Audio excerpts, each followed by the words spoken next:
Sejumlah preman yang galak negei duit di flyover Simpang Nilakandi didatangi petugas patroli Polres Ogan Ilir.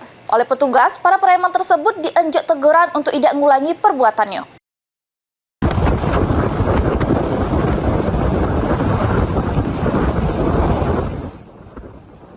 Preman yang sering melakukan pungli di ruas Jalan Lintas Sumatera, Palembang Indralayo bawah flyover Simpang Nilakandi, Kecamatan Pemulutan Ogan Ilir.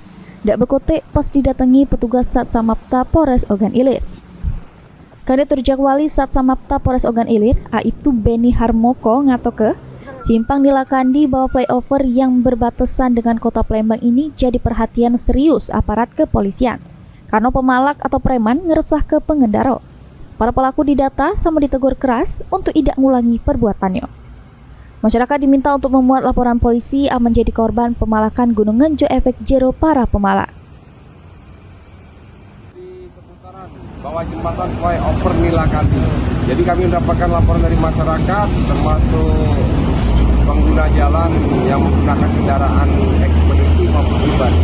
Jadi ada segelintir oknum premanisme maupun kegiatan pungli yang tidak resmi. Sementara kami dari patroli Polisi Satsamapta Polres Ogan Ilir, Polda Sumatera Selatan, sementara kami amankan 3 masyarakat melaksanakan pungli maupun premanisme. Ahmad Romawi, PAL TV.